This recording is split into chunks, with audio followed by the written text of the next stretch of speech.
Putik. Steed.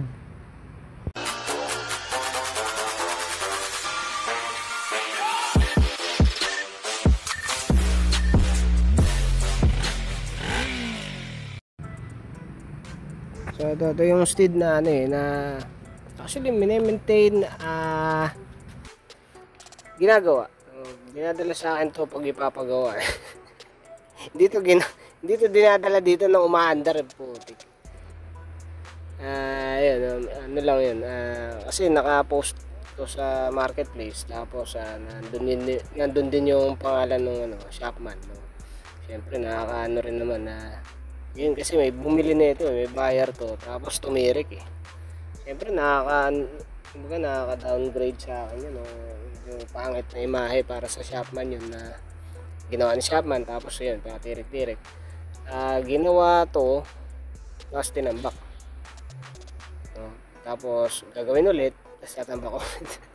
Ganun story na ito, kaya ganito eh, putya. Ayun, nakakalikutin ko ulit, dinala to, nakalalamove na naman eh. Aragis yan. So nga, bilhin to, ang ganda na ito eh. Sayang to, maganda talaga to eh, maayos to eh. Dinala pa namin ang Tagaytay ito, pero medyo matagal na yun. Siguro parang last year yata yun. O last year, hindi ko na maalala yun. Basta medyo matagal na rin. Pasensya na kayo sa audio, no? Kasi nasira nga yung ko yung pang video ko eh. Kaya gamit ko yung cellphone ko ngayon. Medyo nga daw yung audio, medyo not good. Pero tiyagayin nyo na lang. Yung mga gusto lang naman matuto, tsaka mabigyan ng tips yung nanonood dito, alam ko. De, tsaka importante sa akin, actually, importante sa akin sa mga video na ginagawa ko, isa lang naman eh. Kahit isang view lang yan. Totoo lang kahit isang view lang yung about video. Yung isang view na yun, hindi naman manggagaling yun sa kahit kanino, bukod sa may-ari. Siyempre, yung may-ari lang naman ang gusto kong mabigyan ng hustisya yung yung paggawa ko doon sa motor nila. Kaya hindi ako nag-aangad ng masyadong mataas na views. Baka akala nyo ganun yung ko yan. Ayan, nag-aangad din ako siyempre, no? Tao rin naman ako, nag-aangad. Pero mainly ang concern ko yung mapanood ng may-ari mismo yung ginawa sa motor nila, tsaka yung kondisyon ng motor nila. Ayan. Akala nyo nagyayabang-yabang lang ako dito eh. Sapain ko pa kaya. Ito, game na. Magra-ride sana ako, kaso ito eh. Joke lang. Hindi, yun nga, nakaride din yung motor ko. Sure ako carb to, putik. Kasi tambak na naman to eh. Ayan maagos ka overflow. Carb yan, sure ball. Kaya bubunutin ko na, hindi ko na kailangan paanda rin, bunot niya agad to. Tapos palitan ko na ng mga hose ulit. Bakbak na wala eh, natatambak lang eh, sayang lang. Ayun, nag-overflow nga eh, punong-puno. Ng gasolina, putik.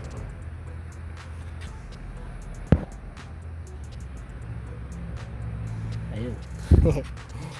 Wala eh, hindi kasi ginagamit eh. Tips ko sa mga ganitong ito, honest tip para sa mga nagbi-big bike o nag-old bikes, no? Lalo yung mga carb type na motor na bihira naman nila gamitin, sobrang bihira nilang gamitin. Huwag na kayong magmotor. Huwag na kayong mag-ari ng motor, no? Hindi, honest lang, no? Kasi hindi nyo naman nagagamit eh, sayang lang, di ba? Nakatambay lang sa bahay nyo, sa garahe nyo, nabubulok lang yung motor, nasasayang. Magastos lang kayo ng pera doon pagpapagawa. Tapos magkakaroon pa kayo ng kasamaan ng loob pagka binenta nyo benta nyo na lang na habang maayos pa.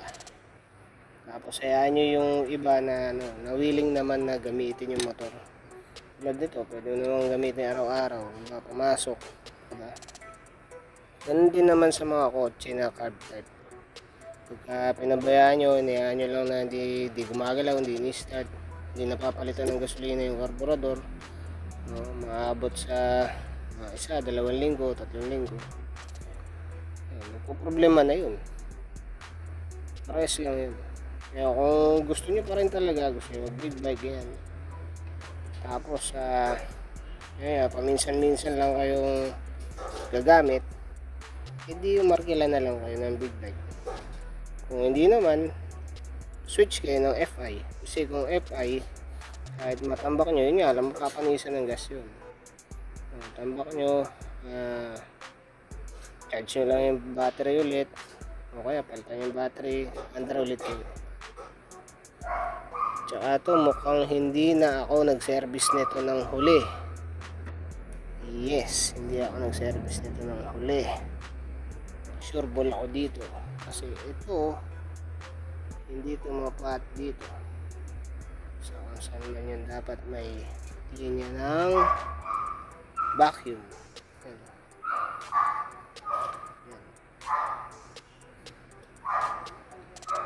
Mukhang pinalinis to o ginawa ng paraan ng may-ari siguro. Bilik na.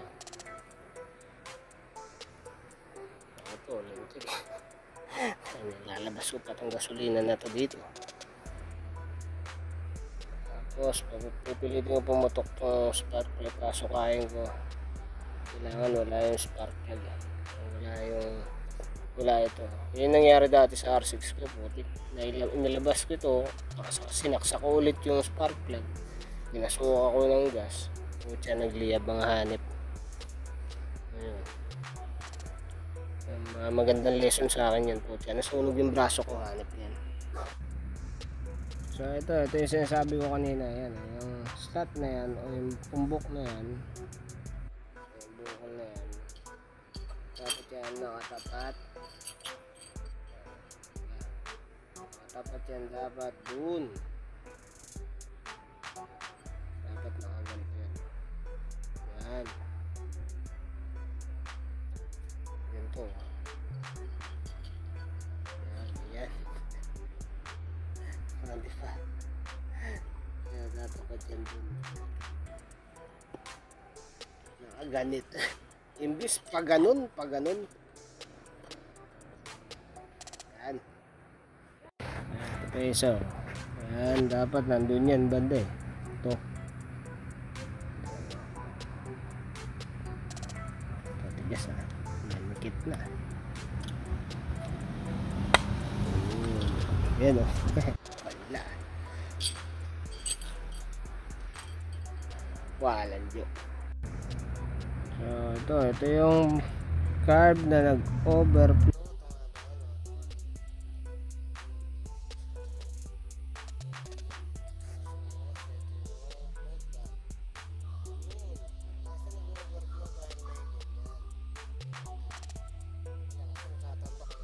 Kasi yung goma maganda pa eh. Kasi bago lang yan eh. Ito yung magbubukas kasi ako ng carb matic, papalit na ako ng float valve. Matic yun, bago. Para hindi na rin ako magproblema sa sa overflow. Kumbaga, kung mag-overflow yun, ma-eliminate ko na yung problema ng float valve. Meron na akong pwedeng hanapin na iba kung bakit nag-overflow. Diba? Tip ko rin doon sa mga nagre-rebuild. Ito, automatic, palit na naman to. Tapos to, wala akong buksan tsaka linisin. Malamang puro dumi yan sa loob. So ito naman yung pangalawa. Tignan din. Hindi nakalusot yung kalawang dito. Problema dito na itambak eh. Nabulok yung yung float valve. May mga pamalit naman ako dyan. Papalitan na naman. Wala eh, pucha. Talaga magaganyan pagka hindi ginagamit. Kagandahan din, may filter, kaya naipon dito yung mga kalakalawang. Tapos, ayan, kalakalawang.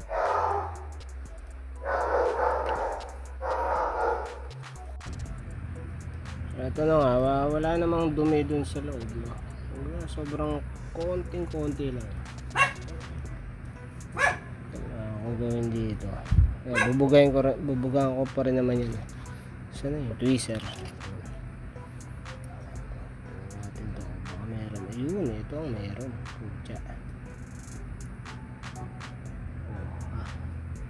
Dirty ano. So yan, napanisan to eh. Panisan ng gasolina yan.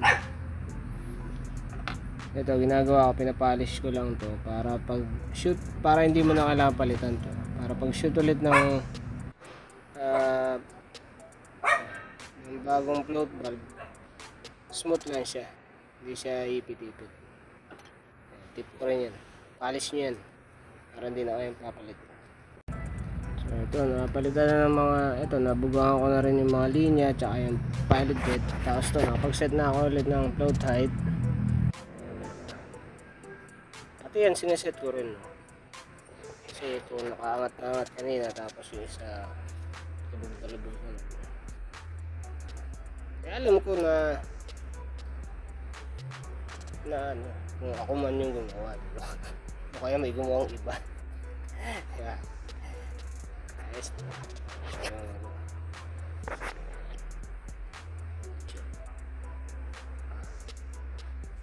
Diba?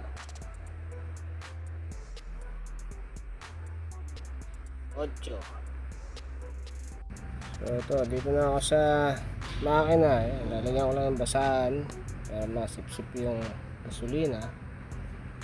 Tapos bubuksan tong spark plug, tapos i-start para sumuka yung excess na gasolina na nandun sa loob ng cylinder. Tapos bubuhayin ko yung spark plug kasi sayang. Ito na yung setup ko ng carb. Salit ako ng hose. Yung yellow tsaka blue, wala, yung available ko. Yung blue, bago. Yung yellow, pinagtabasan, pero bago din naman yan. Maganda sa price blue. So hindi naman makikita yan. Ayan. So ito yung parang ginamit ko. Ayan. Shoutout sa kinukunan ko ng fuel hose. Hindi pa ako napahiya dyan. Goodies na goodies. Alright.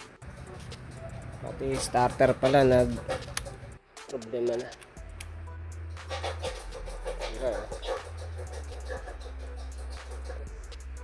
Pinindot, umamatay yung ilaw. Problema, pati starter ang putik.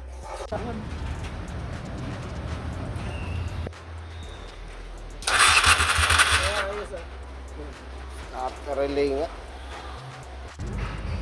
Belta ko na lang ng starter relay.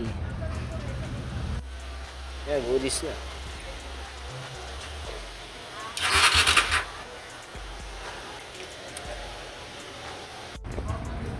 Yan, susunog na. Yan, susunog yung ano, yung thermal wrap. Yan, goodies na to.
Ito, nalas ko ulit yung carb kasi nagre-reach yung itong isa eh.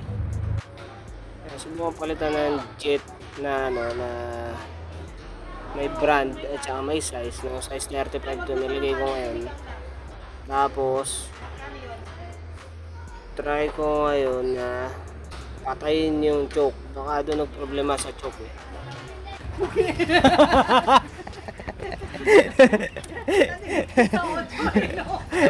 Hindi, malabo yung audio ko.